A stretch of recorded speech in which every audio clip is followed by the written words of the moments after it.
Hi guys, what's going on, and welcome back to another video on New World. So we've had a ton of stuff drop over the past few days with the PC Gamer Show, including sort of a new combat trailer, and we've also had some pretty extensive PvP footage released in an interview by IGN. Not to mention the fact that we actually now finally have a date for the beta testing, and we can confirm we're going to be able to get into the beta from the 23rd of July.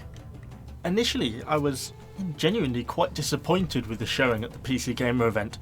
The New World trailer was only just over 1 minute long and contained a lot of footage and clips that we'd already seen, as well as some very short cuts which mostly just showed the animations, and I was genuinely starting to get a little bit concerned that developers were basically actively hiding the gameplay.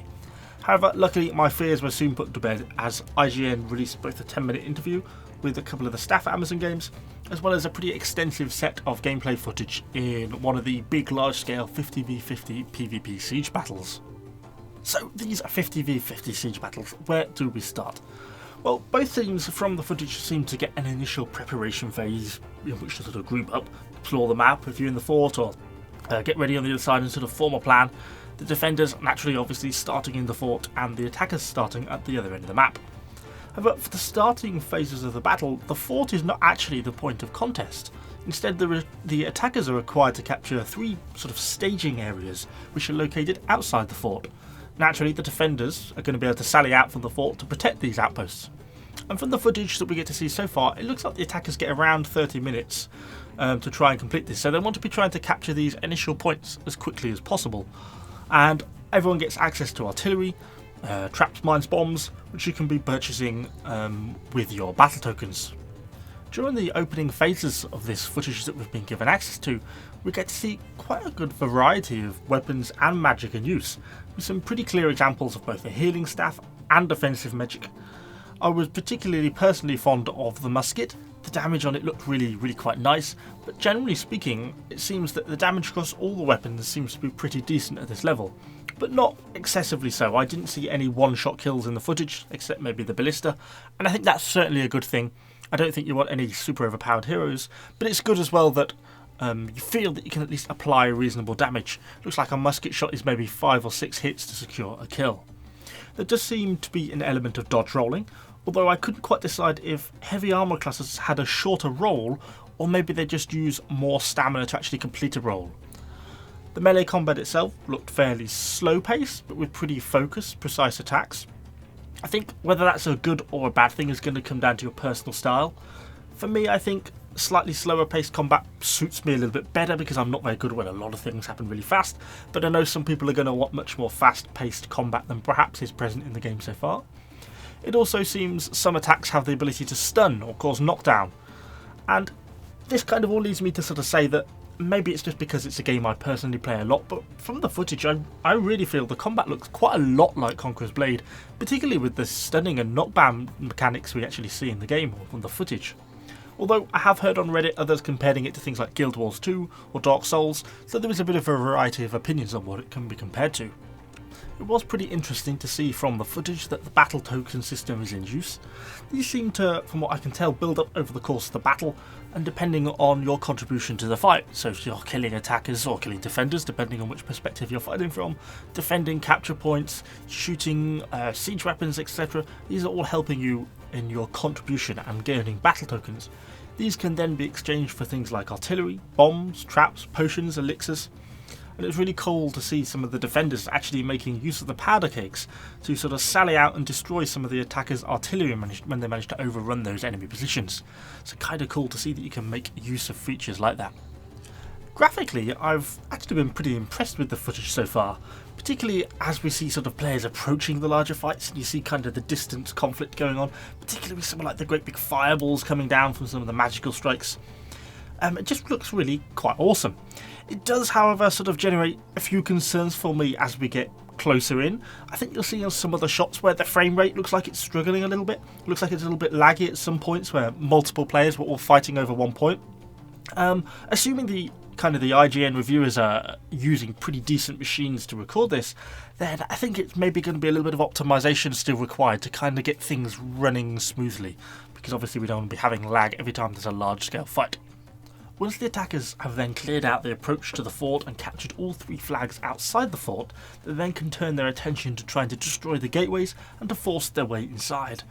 This is where I think probably for the attackers, artillery and siege weapons are going to be really crucial. I mean, we can already see that the defenders have got multiple pieces of siege equipment up covering the gateways. Looks like they've got a repeater up shooting down, plus there's the burning oil over the gateway. I think that's going to be pretty well impossible to get in and destroy the gate with melee.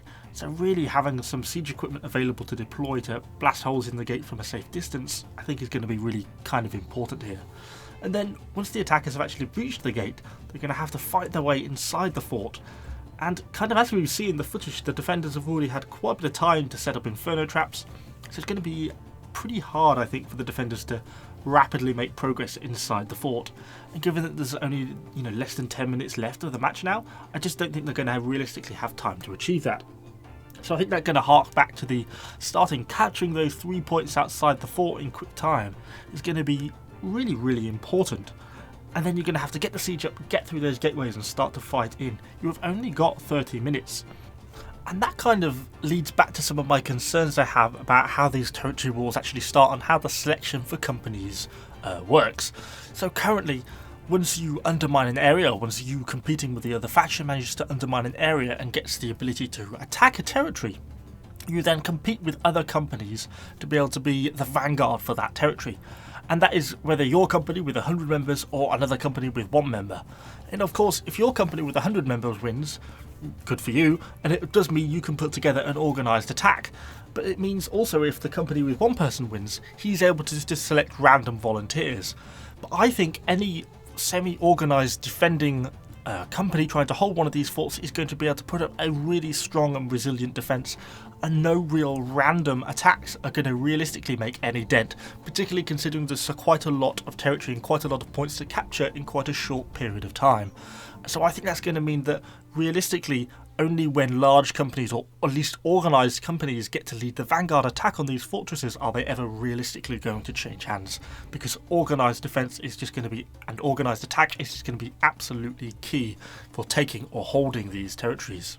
As is kind of proved by the fact that the 2 matches that were held during the IGN interview there, the attackers lost both of them, and the defenders were easily able to hold. The attackers didn't even manage to breach their way through the gates. They then still had to fight through the fort and attack the fort hold to actually be able to win the match.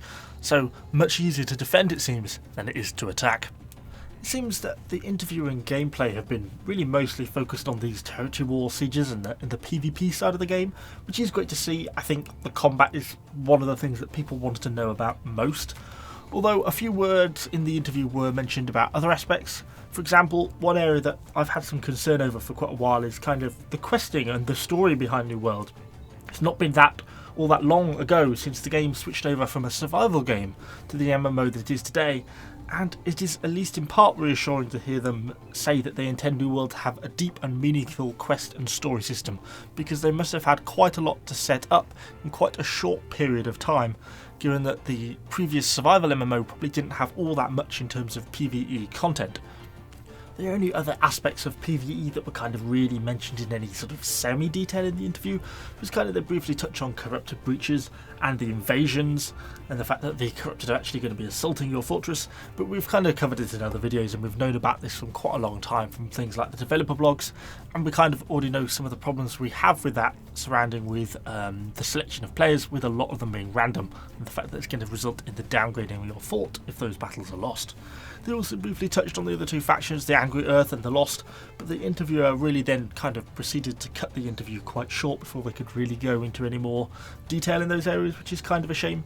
But I guess it kind of feels like that this interview has been mostly focused around kind of the PvP and combat aspects of the game, because I think that's probably what most people have been wanting to see. I mean, it's really nice to finally have had some extended combat footage, rather than the very short cut together clips that we've kind of seen so far in some of the previous trailers and combat films. So it's nice to actually have extended scenes to see what it's really going to play like when you actually get your hands on the game yourself. And that is really all I have got for you today. hopefully this has kind of been an enjoyable overview of kind of what we've been learning from both the IGN interview and from the PC Gamer Show.